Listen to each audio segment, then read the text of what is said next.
నమస్కారం. NXT news కి స్వాగతం. ఈనాటి వార్తా విశేషాలు. సీఎం చంద్రబాబు పోలవరాన్ని సందర్శించిన వారం రోజుల్లోనే ప్రాజెక్టులో కదలిక వచ్చింది. ముఖ్యమంత్రి ఆదేశాల మేరకు కేంద్ర మంత్రి రామ్మోహన్ నాయుడు ఢిల్లీలో ఈ విషయంపై అవసరమైన మంత్రాంగం చేశారు. దీంతో కేంద్ర జలశక్తి శాఖ పోలవరం ప్రాజెక్టు అథారిటీ స్పందించి అడుగులు వేశాయి. అందులో భాగంగా పోలవరం సవాలును పరిష్కరించేందుకు అంతర్జాతీయ నిపుణులను పంపుతున్నారు. అమెరికా, కెనడాకు చెందిన 4 డ్యాం నిర్వహణ, భద్రత, సివిల్ ఇంజనీరింగ్, హైడ్రాలిక్ నిర్మాణాలు, కట్టడాలకు సంబంధించిన అంశాల్లో నిపుణులు. వీరు జూన్ 27 నుంచి జూలై 5 వరకు పోలవరంలోనే మకాం వేసి ఇక్కడి పరిస్థితులను అధ్యయనం చేస్తారు. అనంతరం పోలవరం ప్రాజెక్టు అథారిటీకి నివేదిక సమర్పిస్తారు. ఈ నిపుణులను పోలవరం ప్రాజెక్టు అథారిటీ నియమించింది. వీరు 3 నెలలకు ఒకసారి పోలవరం సందర్శిస్తారు. నిర్మాణం పూర్తయ్యే వరకు సాంకేతికంగా అండదండలు అందిస్తారు. రాజధాని ప్రాంత రైతులు విజయవాడ ఇంద్రకీలాద్రికి పాదయాత్ర చేపట్టారు. చంద్రబాబు ముఖ్యమంత్రిగా ప్రమాణ స్వీకారం చేయడంతో పాటు రాజధాని ఉద్యమం విజయం సాధించడంతో కనకదుర్గమ్మ ఆలయానికి అమరావతి ఐకాస ఆధ్వర్యంలో పాదయాత్ర ప్రారంభించారు. ఆదివారం తెల్లవారుజామున తుళ్లూరు శిబిరం నుంచి రైతులు, మహిళలు పొంగళ్లు తయారు చేసి పూజలు నిర్వహించారు. అనంతరం ఇంద్రకీలాద్రికి కాలినడకన బయలుదేరారు. ఉదయం 11 గంటలలోపు అక్కడికి చేరుకొని మొక్కులు చెల్లించుకునేలా ప్రణాళిక రూపొందించారు. తుళ్లూరు నుంచి రాయపూడి రాజధాని సీడ్ యాక్సిస్ రహదారి కరకట్ట ప్రకాశం బ్యారేజ్ మీదుగా పాదయాత్ర సాగనుంది. పెద్ద సంఖ్యలో రైతులు, మహిళలు పాల్గొన్నారు.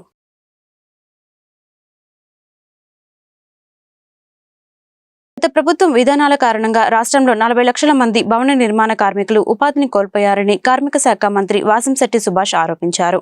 ఇసుక అందుబాటులో లేకపోవడమే దీనికి కారణమన్నారు. కాకినాడలో నిర్వహించిన మీడియా సమావేశంలో ఆయన మాట్లాడారు. ఇసుక అందుబాటులోకి తెచ్చి కార్మికులకు జీవనోపాధిని కల్పించేందుకు తమ ప్రభుత్వం కృషి చేస్తుందని చెప్పారు. చంద్రన్న బీమా సాయాన్ని 10 లక్షలకు పెంచినట్లు తెలిపారు. దీనివల్ల ప్రమాదాలకు గురయ్యే కార్మికుల కుటుంబాలకు చేయూత లభిస్తుందన్నారు. అనంతరం జీజీహెచ్లో డయేరియాతో చికిత్స పొందుతున్న బాధితులను పరామర్శించారు. ఆయన వెంట నగర ఎమ్మెల్యే వనమూడి కొండబాబు తదితరులు ఉన్నారు. హోంమంత్రి అనిత తిరుమల శ్రీవారిని దర్శించుకున్నారు. ఆమెకు అధికారులు లాంఛనంగా స్వాగతం పలికి దర్శన ఏర్పాటు చేశారు. దర్శన అనంతరం ఆమె మీడియాతో మాట్లాడారు. తనకు అప్పగించిన బాధ్యతలను సమర్థంగా నిర్వహిస్తామన్నారు. తమ శాఖ పనితీరుకు చీరాల ఘటనే ఉదాహరణ అని పేర్కొన్నారు. తిరుమల వచ్చే భక్తులకు అన్ని రకాలుగా భద్రత కల్పిస్తామన్నారు. అందరికీ మంచి జరగాలని భగవంతుడిని ప్రార్థించినట్లు చెప్పారు. అంతకుముందు మీడియా ప్రతినిధులు అడిగిన ఒక ప్రశ్నకు రాజకీయాలను గురించి ఆలయంలో మాట్లాడలేనని చెప్పారు. ఆలయ సంప్రదాయాలను తాము పాటిస్తామని తెలిపారు.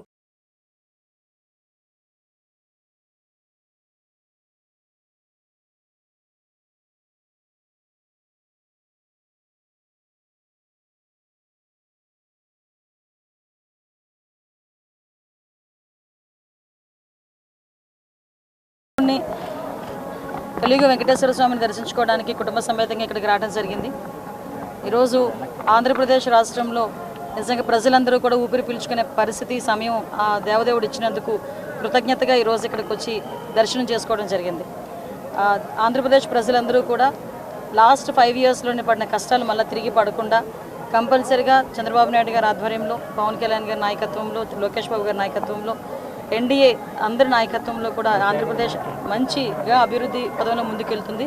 At the same time Chandrababu Naidu గారు ఎంతో నమ్మి ఆ దేవదేవుని ఆశీస్సులు తన హోమ్ మినిస్ట్రీ కూడా ఇవ్వడం జరిగింది. నా మీద పెట్టిన గురుతర బాధ్యతని ఎట్టి పరిస్థితుల్లోని ఎక్కడ కూడా నిర్లక్ష్యం లేకుండా నిర్వహిస్తానని మనస్ఫూర్తిగా తెలియజేసుకుంటున్నా. మీ అందరికీ తెలుసు ఎంత స్పీడ్గా ఉందో మన హోమ్ డిపార్ట్మెంట్ కూడా. మొన్నే చీరాల్లోని ఒక అమ్మాయిని అతి దారుణంగా హత్య చేయడం జరిగింది, రేప్ అండ్ మర్డర్ జరిగింది. ఆ జరిగిన వెంటనే చంద్రబాబు నాయుడు గారు స్పందించి నన్ను అక్కడికి పంపించడం జరిగింది. వితిన్ అవర్స్లో నేను అక్కడికి వెళ్ళి ఆ ఘటనా స్థలాన్ని అదంతా చెప్పి పోలీస్ డిపార్ట్మెంట్ వాళ్ళకి కూడా 48 గంటలు నేను వాళ్ళకి టైం ఇవ్వడం జరిగింది. కానీ వాళ్ళు డిపార్ట్మెంట్ వాళ్ళు కూడా చాలా మంచిగా 36 అవర్స్లోనే నిందితులు ఎవరైతే ఉన్నారో వాళ్ళని పట్టుకొని ఈరోజు వాళ్ళందరినీ అరెస్ట్ చేయడం కూడా జరిగింది. అంటే ఈ గవర్నమెంట్లో ఆడపిల్లల రక్షణ ఎంత స్పీడ్గా ఉంటుంది, ఆడపిల్ల ఎంత భరోసాగా బతకొచ్చు అన్న విషయం చెప్పడానికి ఇదొక ఉదాహరణగా చెప్పొచ్చు. సంఘటన జరగకుండానే చూసుకోవాల్సిన బాధ్యత కూడా మా మీద ఉంది. అట్ ద సేమ్ టైం గంజాయి, డ్రగ్స్ని కూడా నిర్మించాల్సిన బాధ్యత కూడా మా మీద ఉంది. లాస్ట్ 5 సంవత్సరాలు వాళ్ళు పూర్తిగా గాలికి వదిలేశారు. ఇప్పుడు మేము అదంతా కూడా స్టిమ్యులేట్ చేసి ఒక 100 days ప్రోగ్రామ్ పెట్టుకొని రాబోయే కాలంలో డెఫినెట్గా గంజాయిని, డ్రగ్స్ని కూడా కంపల్సరీగా నిలువరిస్తాం. తిరుమల అంటే మీకు అందరికీ తెలిసిందే, 5 సంవత్సరాలు భక్తులు కూడా ఎంత ఇబ్బంది పడ్డారో. నేను ఇక్కడికి వచ్చిన తర్వాత భక్తులందరూ కూడా మమ్మల్ని వచ్చి, అమ్మ మంచి గవర్నమెంట్ వచ్చింది, మీరైనా తిరుమలను బాగు చేయండి, ఇప్పుడు మీరు బాగు చేస్తారు నమ్మకం ఉందని చెప్తూ ఉంటే ఈ 5 సంవత్సరాలు ఎంత దారుణంగా ఈ తిరుమల తయారైందో మనందరికీ కూడా తెలుసు. ఎందుకంటే కనీసం లడ్డు నాణ్యత లేక లడ్డు సైజ్ తగ్గించి ఆఖరికి వసతులు సరిగా లేక చాలా ఇబ్బందులు పడ్డారు. కానీ అలాంటి ఇబ్బందులు పడే పరిస్థితి లేదు. అధికారులందరూ కూడా మారారు. వైసీపీ పాలనలో గుంటూరు నగరపాలక సంస్థ ఖజానా ఖాళీ అయిందని కేంద్ర గ్రామీణ అభివృద్ధి కమ్యూనికేషన్ శాఖల సహాయ మంత్రి పెమ్మసాని చంద్రశేఖర్ ఆరోపించారు. ఏ అభివృద్ధి పనిచేయాలన్నా ప్రస్తుతానికి నిధులు లేవని, కేంద్ర ప్రభుత్వం ప్రపంచ బ్యాంకు ఇచ్చిన నిధులను దారి మళ్లించారని విమర్శించారు. ఆయన ప్రాధాన్యత క్రమంలో గుంటూరు నగరపాలక సంస్థలో విలీనమైన గ్రామాల్లో మెరుగైన మౌలిక వసతులు కల్పిస్తామని స్పష్టం చేశారు. ఆదివారం కలెక్టరేట్లో గుంటూరు నగరపాలక సంస్థ పరిధిలోని పలు అభివృద్ధి కార్యక్రమాలపై కేంద్ర సహాయ మంత్రి పెమ్మసాని చంద్రశేఖర్ సంబంధిత అధికారులతో సమీక్షించారు. ఆయనతో పాటు గుంటూరు తూర్పు, పశ్చిమ ఎమ్మెల్యేలు మొహమ్మద్ నజీర్ అహ్మద్, గల్లా మాధవి, పత్తిపాడు ఎమ్మెల్యే బి రామాంజనేయులు పాల్గొన్నారు. సమావేశం అనంతరం పెమ్మసాని చంద్రశేఖర్ మీడియాతో మాట్లాడుతూ అధికారంలో ఎన్డీఏ ప్రభుత్వం ఉన్నప్పటికీ గుంటూరు నగరపాలక సంస్థ వైసీపీ పాలవర్గంలో ఉందన్నారు. పేదలు ఇబ్బందులు పడకుండా మేయర్తో చర్చించి నగరవాసులకు కనీస సౌకర్యాలు కల్పిస్తామన్నారు. ప్రధానంగా తాగునీరు, అండర్ గ్రౌండ్ డ్రైనేజీ, రోడ్లు మరమ్మతులు చేపడతామన్నారు. ఈ అభివృద్ధి పనులపై ప్రతి నెల రివ్యూ చేస్తామన్నారు. గుంటూరు నగర ప్రగతికి తమ వద్ద plan A, plan B, plan C ప్రణాళికలు ఉన్నాయన్నారు. రోడ్లు ఇవి కాకుండా అడిషనల్ ప్రాజెక్ట్స్, పార్కులు కానీ, లేకపోతే వెజిటబుల్ కాంప్లెక్సెస్ కానీ, ఫ్రూట్ కాంప్లెక్సెస్ కానీ, ఇలా 4 కాంపోనెంట్స్గా ఓవరాల్ మేజర్ ఇష్యూస్ ఉన్నాయి. ఇవన్నీ 1 by 1 తీసుకొని వాటర్ కానీ, అండర్ గ్రౌండ్ కానీ, వీటన్నిటికీ సెంట్రల్ గవర్నమెంట్ ఫండ్స్ కొన్ని వచ్చినాయి, వరల్డ్ బ్యాంక్ ఫండ్స్ కానీ. వాళ్ళు ఇవ్వాల్సిన డబ్బులన్నీ వాళ్ళు ఇచ్చారు. స్టేట్ గవర్నమెంట్లో లాస్ట్ 5 years ఆ ఫండ్స్ డైవర్ట్ అవ్వటం వల్ల, ల్యాక్ ఆఫ్ ఫండ్స్ వల్ల, అదేవిధంగా కాంట్రాక్టర్లకి ఉన్న గవర్నమెంట్ మీద నమ్మకం లేకపోవటం వల్ల చాలా టెండర్లు ఇన్కంప్లీట్గా అయిపోయినాయి. సో వీటన్నిటినీ రివ్యూ చేసి ఎక్కడెక్కడ ఆగిపోయినాయి, దానికి ఎవరెవరు కోఆర్డినేషన్ కావాలి. తర్వాత మేము పొలిటికల్గా అధికారులు చాలామంది మంచి వాళ్ళు ఉంటారు. అధికారులు వాళ్ళకి ఏంటంటే పొలిటికల్ కంపల్సరీస్ తోటి కొన్ని వాళ్ళు కూడా చేయలేరు. వీళ్ళందరికీ మేమేం చెప్పామంటే అధికారులకి పొలిటికల్గా మేము అందరం కూడా ఒక తాటి మీద ఉంటాం.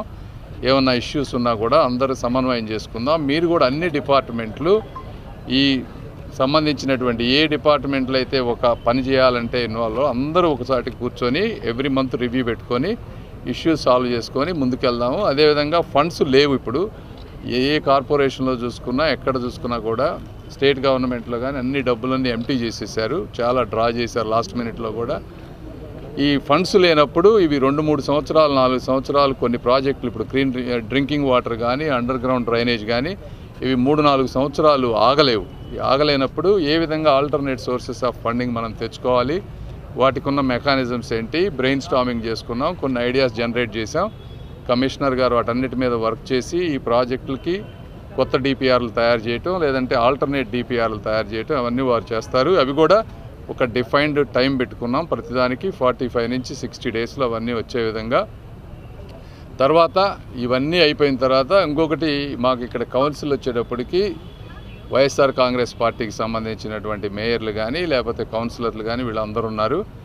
మేము కొన్ని చేయాలనుకున్నా కూడా ఆ పొలిటికల్ విల్లు ఇవందరూ కలవకపోతే మళ్ళీ అధికారులు ఇబ్బంది పడేటువంటి పరిస్థితి ఉంది.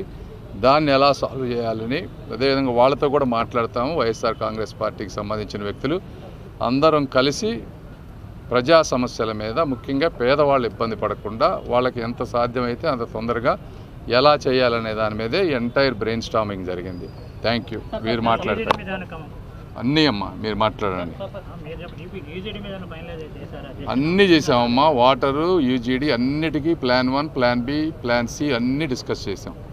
సెంట్రల్ గవర్నమెంట్ ఇచ్చిన ఫండ్స్ అయిపోయినాయి, స్టేట్ గవర్నమెంట్ ఫండ్ ఇవ్వకపోవడం వల్ల యూజీడీ 50% ఆగిపోయింది. 50% ఎప్పుడు కంప్లీట్ చేస్తారు? అదే ఇప్పుడు స్టేట్ గవర్నమెంట్ నుంచి 400 crores రావాలి. ఇది ప్రీవియస్ ఎస్టిమేషను. కొత్త ఎస్టిమేషన్లో ఇంకా కొంచెం పెరిగే అవకాశం ఉంది.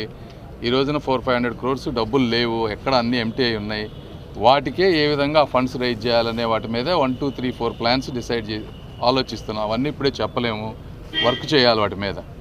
But action has been started. 2.5 గంటలు జరిగిందమ్మా.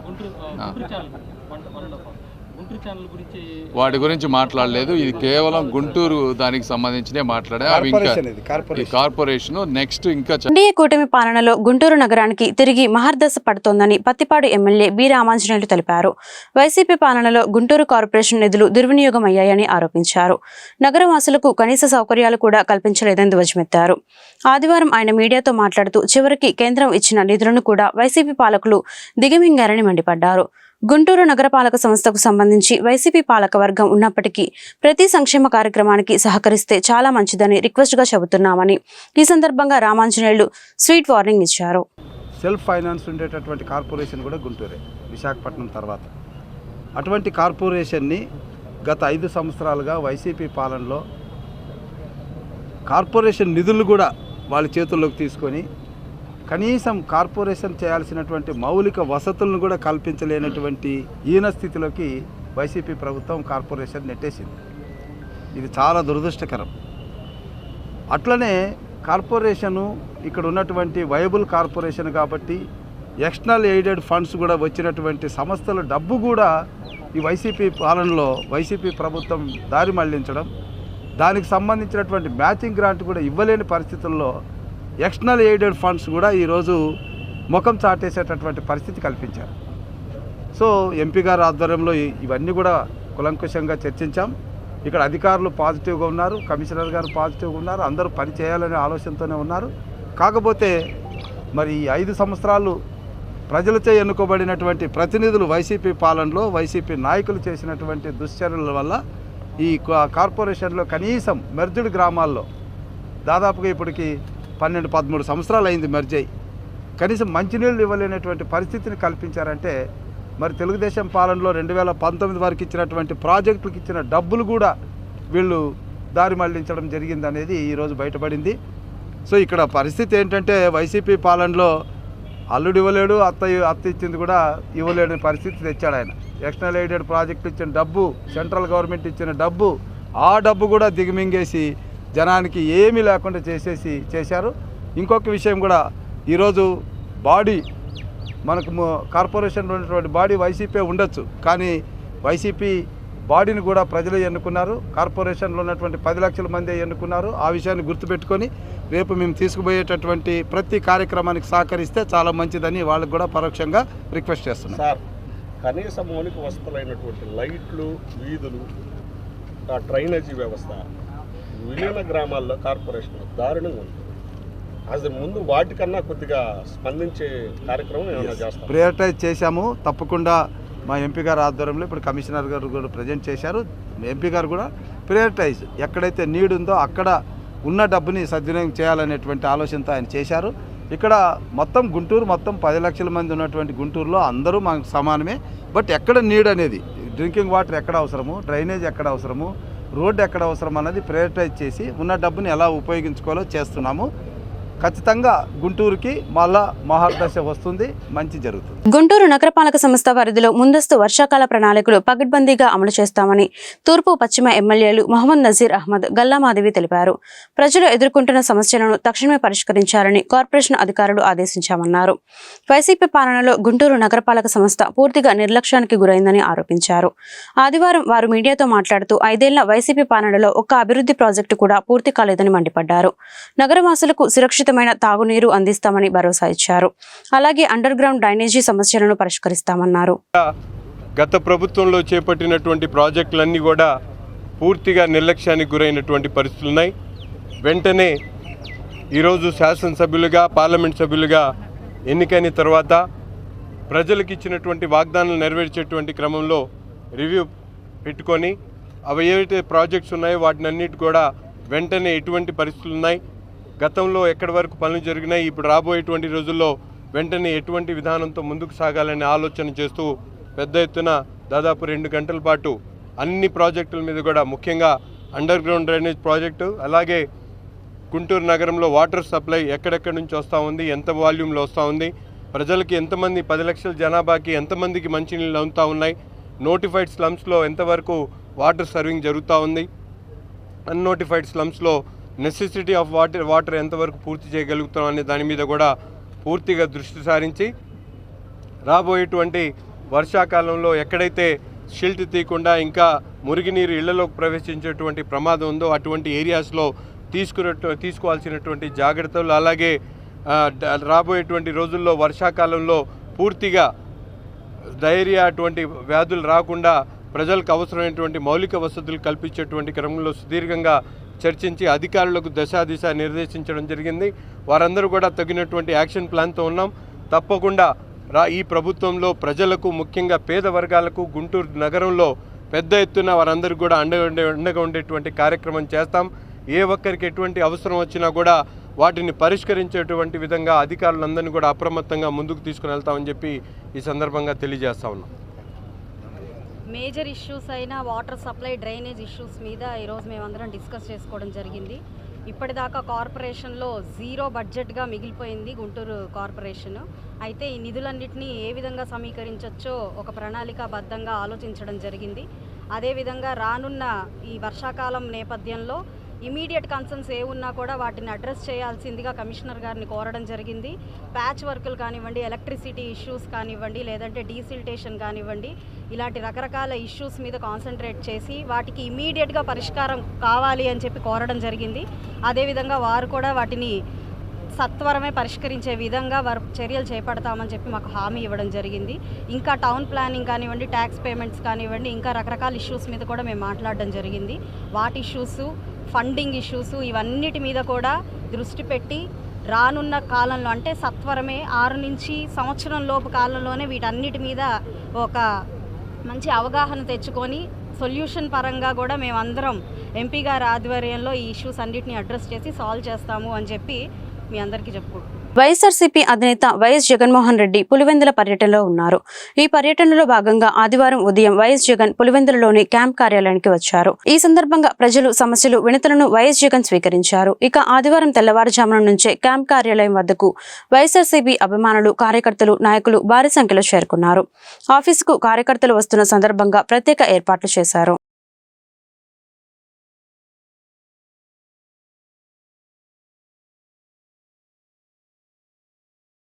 తాడేపల్లి నిర్మాణంలో ఉన్న వైఎస్ఆర్సీపీ కేంద్ర కార్యాలయం భవన్ని బుల్డోజర్లతో నిర్దాక్షిణ్యంగా కూల్చేయడం చంద్రబాబు కూటమి దుష్టపాలనకు నిదర్శనమని మాజీ మంత్రి అంబటి రాంబాబు మండిపడ్డారు. తాడేపల్లిలోని సీతానగరంలో బాబు ప్రభుత్వం కూల్చేసిన వైఎస్ఆర్సీపీ కేంద్ర కార్యాలయం ప్రాంతాన్ని పార్టీ నేతలు లేళ్ల అప్పిరెడ్డి, మురుగుడు పరిశీలించారు. హనుమంతరావు తదితరులతో కలిసి అనంతరం రాంబాబు మీడియాతో మాట్లాడారు. పార్టీ కార్యాలయాలకు ప్రభుత్వ స్థలాలు కేటాయించడం వైఎస్ఆర్సీపీ ప్రభుత్వం తెచ్చిన విధానం కాదని, టీడీపీ అధికారంలో ఉన్నప్పుడు తెచ్చిందేనని, అప్పట్లోనే టీడీపీకి ప్రభుత్వ స్థలాలు కేటాయించుకున్నారని గుర్తు చేశారు. మంగళగిరిలోని టీడీపీ కార్యాలయం కూడా ప్రభుత్వ స్థలంలో నిర్మించిందేనని తెలిపారు. వైఎస్ఆర్సీపీ కార్యాలయం కూడా ప్రభుత్వ స్థలంలోనే నిర్మిస్తున్నామని, ఇందులో తప్పేముందని ప్రశ్నించారు. ఈ భవనాన్ని కూల్చబోమని నిన్న కోర్టులో చెప్పి ఇవాళ ఉదయాన్నే కూల్చివేసి కోర్టు ధిక్కరణకు పాల్పడ్డారని అన్నారు. నియమ నిబంధనల ప్రకారం భవనం నిర్మాణం చేపట్టిన విషయాన్ని న్యాయస్థానానికి తాము వివరించామన్నారు. కట్టడాన్ని నిర్దాక్షిణ్యంగా బుల్డోజర్లు, ఇతరత్రా ఉన్న వాహనాలను తీసుకొచ్చి సుమారుగా ఒక 2 గంటల్లోనే పూర్తిగా నిర్మాణంలో ఉన్నటువంటి ఆ నిర్మాణాన్ని నేలమట్టం చేశారు. దాన్ని కూడా మేము చూసి రావటం జరిగింది. ఇది వైఎస్ఆర్ కాంగ్రెస్ పార్టీ ఆఫీస్ కొరకు నిర్మించుకోవాలనేటువంటి ఉద్దేశంతో రాష్ట్ర వ్యాపితంగా అనేక ప్రాంతాల్లో ప్రభుత్వ స్థలాలను క్యాబినెట్లో పాస్ చేసుకుని వైఎస్ఆర్ కాంగ్రెస్ పార్టీకి కేటాయించుకోవటం జరిగింది. ఇదేదో వైఎస్ఆర్ కాంగ్రెస్ పార్టీ అధికారంలోకి ఉన్నది కాబట్టి మేము తీసుకొచ్చినటువంటి సాంప్రదాయం కాదు ఇది. ఇంతకుముందు తెలుగుదేశం పార్టీ కూడా తెలుగుదేశం పార్టీ కూడా వారు అధికారంలో ఉన్నప్పుడు ప్రభుత్వ స్థలాలను వారి ఆఫీసులకు కేటాయించుకొని రాష్ట్ర వ్యాపితంగా అనేక నిర్మాణాలు చేపట్టిన మాట మీ అందరికీ తెలుసు. ముఖ్యంగా ఇవాళ తాడేపల్లిలో ఉన్నటువంటి వాళ్ళ సెంట్రల్ ఆఫీసు కూడా ప్రభుత్వ స్థలంలో నిర్మించబడినదే. దానిలో ఇంకా కొద్దిగా వాగు పోరంబోక అది కూడా ఆక్రమించుకున్నారనేటువంటి అభియోగాలు ఉన్నాయి. అది కోర్టులో కూడా డిస్ప్యూట్ నడుస్తూ ఉన్నది. మేము ఇక్కడ చాలా పాయింట్అవుట్ చేయాలనుకుంటున్నటువంటి అంశం ఏమిటంటే నిర్మాణంలో ఉన్నటువంటి మా భవనాన్ని నిర్దాక్షిణ్యంగా కక్ష సాధింపుతో ఈ నిర్మాణాన్ని కూల్చివేయటాన్ని ఈ రాష్ట్రంలోనే కాదు దేశంలోనే కాదు ఉన్న ప్రజాస్వామ్యవాదులందరూ ఖండించవలసినటువంటి అంశమని ఈ సందర్భంగా నేను మీ ద్వారా తెలియపరుస్తూ ఉన్నా. పార్టీలకు అతీతంగా ఏ పార్టీలైనా కావచ్చు. ఇవాళ తెలుగుదేశం పార్టీ అధికారంలో ఉండవచ్చు, కూటమి అధికారంలో ఉండవచ్చు. మొన్నటిదాకా మేము అధికారంలో ఉన్నాం. మాకన్నా ముందు చంద్రబాబు నాయుడు గారు అధికారంలో ఉన్నారు, అంతకుముందు రాజశేఖర రెడ్డి గారు అధికారంలో ఉన్నారు. అధికారం ఎవ్వరికీ శాశ్వతం కాదనేది చరిత్ర చెబుతున్నటువంటి సత్యం. మీ అధికారం ఉంది కదా అని మా భవనాన్ని కూల్చేయటం ఏమంత ధర్మము అనేటువంటి మాట ఇక్కడ నేను చాలా స్పష్టంగా చెప్పదలుచుకున్నాను. అయితే దీని మీద ఏమంటే ఇది ప్రభుత్వ స్థలం, ఇరిగేషన్ స్థలం, దీన్ని 33 సంవత్సరాలకు లీజుగా తీసుకోవటం జరిగింది. దీనికి అవి లేవు ఇవి లేవు అని మనం చెప్పి ప్రభుత్వ ఉద్యోగులు ఎదుర్కొంటున్న సమస్యలను ఎన్డీఏ కూటమి ప్రభుత్వం సానుకూలంగా పరిష్కరించాలని బ్రాహ్మణ ఉద్యోగ ఉపాధ్యాయ సంక్షేమ సేవా సమితి గుంటూరు అధ్యక్షులు పార్థసారథి కార్యదర్శి పి నాగశివనారాయణ నరసింహమూర్తి విజ్ఞప్తి చేశారు. వైసీపీ పాలనలో ప్రభుత్వ ఉద్యోగులు ఉపాధ్యాయులు చాలా ఇబ్బందులు పడ్డారని, దీనికి కారణం ప్రవీణ్ ప్రకాష్ అని ఆరోపించారు. ఆయన వేధింపులతో భయంతోనే పనిచేశామని గుర్తు చేశారు. ప్రస్తుతానికి ఆయన పీడ విరగడైందన్నారు.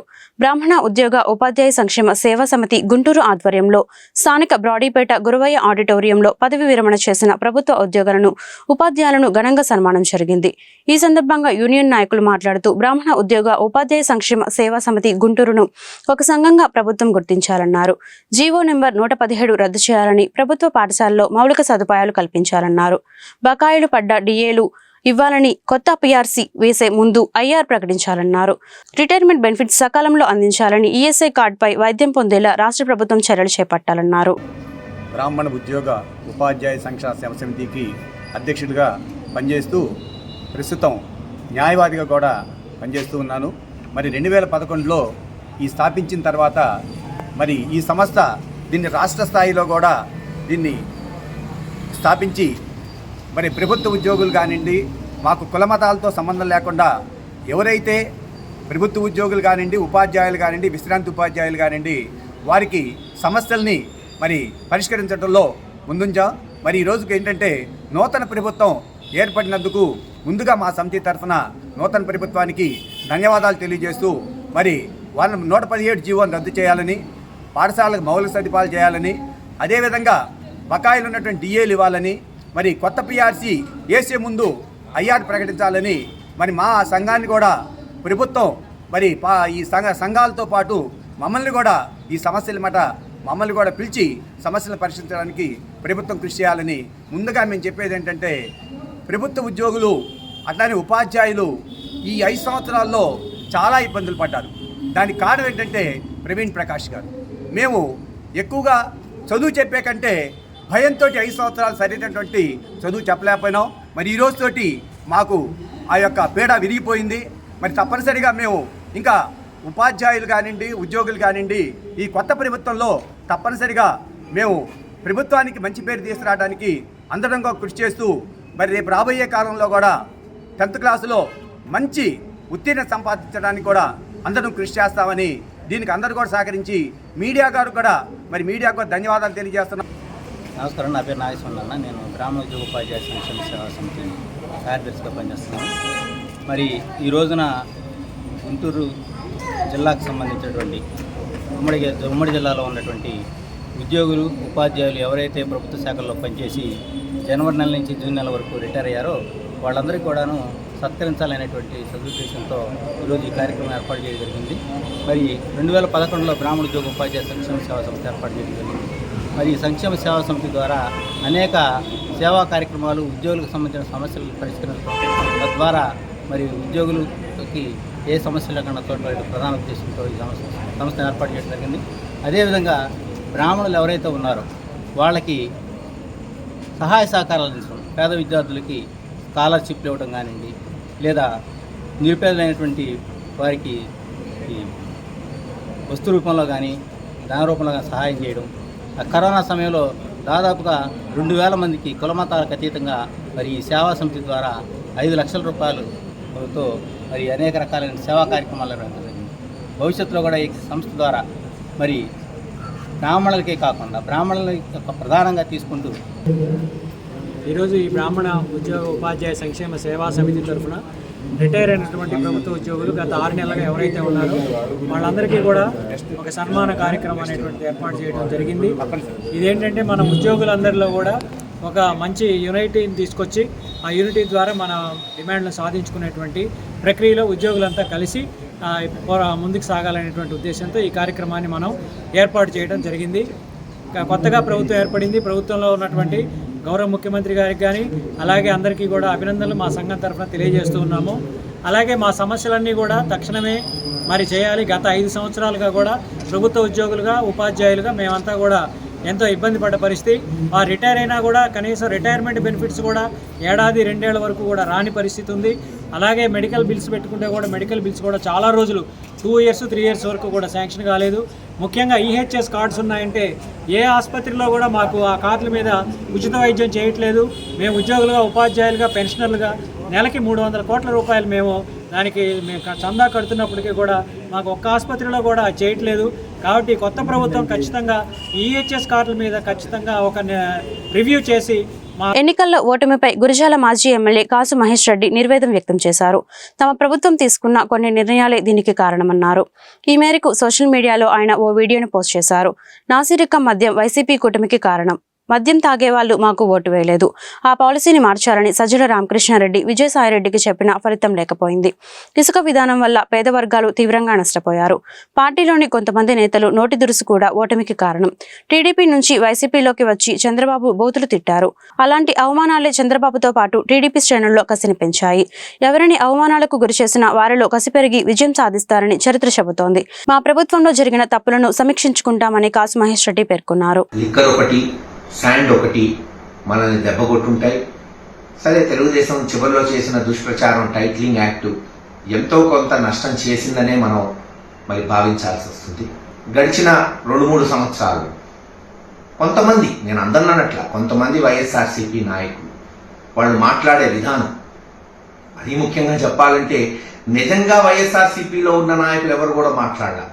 తెలుగుదేశం నుంచి వైఎస్ఆర్సీపీ పార్టీలో వచ్చిన 1-2 నాయకులు తెలుగుదేశం నాయకుల్ని, ముఖ్యంగా చంద్రబాబు నాయుడు గారిని అవమానించే మాటలు మాట్లాడటం, బహుశా ఆయన్ని జైల్లో పెట్టడం కూడా ఒక అవమానంగా తెలుగుదేశం క్యాడర్ భావించుంటుంది. కసి పెరిగింది, పట్టుదలగా పనిచేశారు. ఈరోజు పర్యవసానం. వార్తలు ఇంతటితో సమాప్తం. మరొక బులెటిన్లో మళ్ళీ కలుద్దాం. అంతవరకు సెలవు. నమస్కారం.